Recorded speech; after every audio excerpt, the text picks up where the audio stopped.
নমস্কাৰ বন্ধুসকল চাপ এনেকুৱা কমৰত ইয়াতে এইখিনিত বিষ সবৰে হয় আজিকালি বহুতেই দেখা গৈছে যে এইখিনি জায়গাত বা এইখিনি জায়গাত এৰিয়াত বিষাই খুব বেছি সো মোক বহুতেই প্ৰশ্ন কৰি আছিলে যে স্যাৰ এটো সমাধান কি বা এটো স্থায়ী সমাধান কেনেকৈ পাম সো আজি আমি তাৰ বিষয়ে কথা পাতিম যে মই আপোনালোকক দেখাব খোজো ইয়াতে আমি যদি দেখাব খোজো ইয়াতে যদি দেখাব খোজো চাওক এয়া হ'ল আমাৰ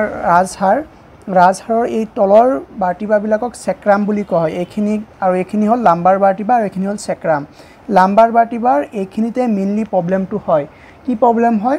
যাৰ বেছি ওজন বাঢ়ি যায় বা বহুত গধুৰ বস্তু ডাঙে তেওঁৰ ক্ষেত্ৰত ইয়াতে ক্ৰনিকলি পেইন হয় ইয়াতে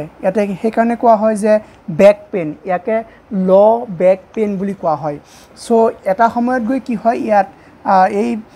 বোনছবিলাক কম্প্ৰেছ হৈ যায় এই হাড়বিলাক কম্প্ৰেছ হৈ যায় এই হাড়বিলাকৰ মাজৰ পৰা যেহেতু নাৰ্ভবিলাক ওলাই আছে ইয়া চাক হালধীয়া ৰঙৰ যিবিলাক আছে এয়া হ'ল নাৰ্ভ এই নাৰ্ভবিলাক ওলাইছে মেইনলি এই হাড়ৰ মাজৰ পৰা সো যেতিয়া হাড়টো কম্প্ৰেছ হৈ যায় ক্ষয় যায় বা তলপিনে দাবি যায় খুব বেছি ওজন ডাঙাৰ কাৰণে বা যিকোনো ইনজুৰিৰ কাৰণে বা বিভিন্ন কাৰণত তেতিয়া কি হয় এইখিনিতো পেইন হয়ে তাৰপিছত তলপিনে য'ত ছাপ্লাই দিছে নাৰ্ভবিলাকে পেইনটো বা বিষটো তলপিনলৈকে যায় মানে একদম ভৰিলৈকে পেইনটো যায় সো ইয়াৰ সমাধান কি আমি এনেকুৱা ধৰণৰ নিউৰোপেথিক সায়াটিকা আৰু বেক পেইন আৰু লাম্বাৰ লৰোচিছ বা স্পন্ডলাইচিছৰ কাৰণে কি পদ্ধতি অৱলম্বন কৰিব লাগিব কি ট্ৰিটমেণ্ট ল'লে আমি সহজতে তাৰ পৰা পৰিত্ৰাণ পাব পাৰোঁ চাওক ইয়াৰ এটা ক্ৰনিক ডিজিজ ইয়া একদিনতে ভাল হোৱা বেমাৰ নহয় তাৰ কাৰণে আপোনালোকে কেনেকৈ সহজতে সমাধান উলিয়াব পাৰে তাৰ কথা আমি আজি কথা পাতিম সো মই যদি নেক্সট যাওঁ আপোনালোকক দেখাওঁ সো ইয়াতে মই হাড়বিলাক বোনছবিলাক দেখাব খুজিছিলোঁ যে এয়া এটা বাৰ্টিবা এনেকুৱা বাৰ্টিবাবিলাক আছে বাৰ্টিবাৰ ভিতৰত এনেকুৱা এৰিয়া থাকে তাক নিউক্লিয়াছ বুলি কোৱা হয় নিউক্লিয়াছ প্ৰপ'চাছ বুলি কোৱা হয় এনেকুৱা বাৰ্টিবাৰ ভিতৰত এনেকৈ ডিস্ক থাকে যেনেকৈ দেখাই আছোঁ এনেকৈ ডিস্ক থাকে সো কি হয় এই ডিস্কটো কম্প্ৰেছ হৈ যায় ইয়াৰ পৰা ওলাই আহিলে ইয়াতে নাৰ্ভবিলাক যেহেতু ওলায় সো ইয়াতে নাৰ্ভবিলাক কম্প্ৰেছ হয় আৰু প্ৰলং পেইন হয় সো মই যদি দেখাব খোজোঁ আপোনালোকক ইয়াতে সো যদি মই ইয়াতে দেখাব খোজোঁ সো এয়া হ'ল নৰ্মেল বাৰ্টিবেল এণ্ডপ্লেট এইটো নৰ্মেল এটা এণ্ডপ্লেট আৰু এইটো চাওক ডেমেজ হ'লে কেনেকুৱা হয় ডেমেজ হ'লে এনেকুৱা দেখা যায় ঠিক এনেকুৱা ডেমেজ হ'লে এনেকুৱা ডেমেজ হৈ যায় সো এইটো চাওক ডেমেজ হৈ গৈছে পূৰা সো এনেকুৱা ডেমেজ হৈ গ'লেই তেতিয়াই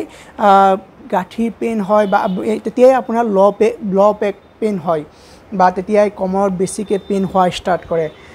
সো ইয়াৰ পৰিত্ৰাণ পাবৰ কাৰণে কি কৰিব লাগিব ইয়াৰ পৰা পৰিত্ৰাণ পাবৰ কাৰণে সহজ উপায় হ'ল যে প্ৰথম যিটো আপুনি নিয়ম মানিব লাগিব সেইটো হ'ল গধুৰ বস্তু ডাঙা বন্ধ কৰিব লাগিব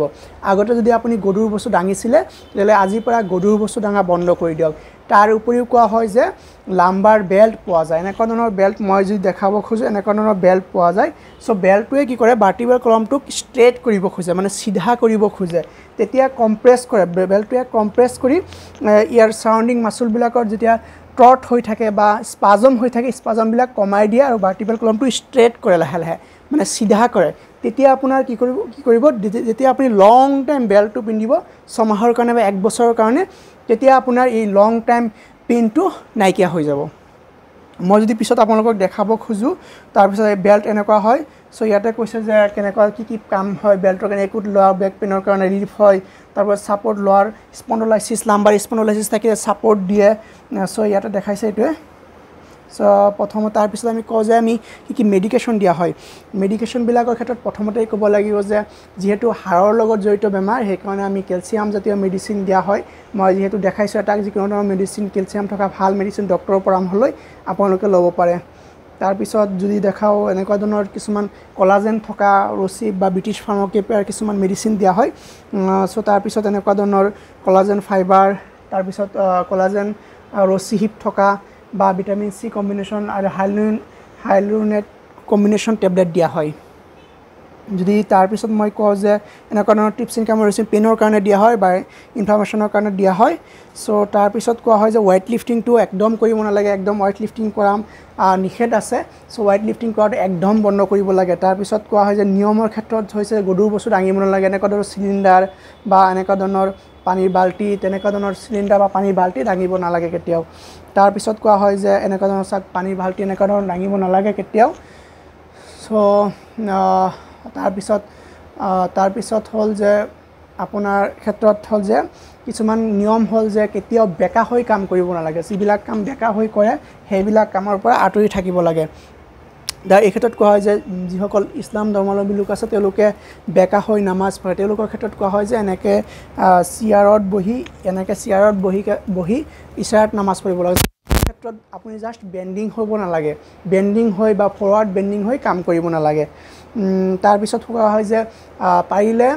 নৰ্মেল টয়লেটতকৈ ইংলিছ টয়লেট ব্যৱহাৰ কৰিলে বেছি উপকাৰ পোৱা যায় কাৰণ তাতে আপোনাৰ বেণ্ডিং হ'ব নালাগে আৰু আপোনাৰ ভাৰ্টিব্ৰেল কলমটো বেণ্ড নহয় বা প্ৰেছাৰ নপৰে সো এইখিনি নিয়ম অৱলম্বন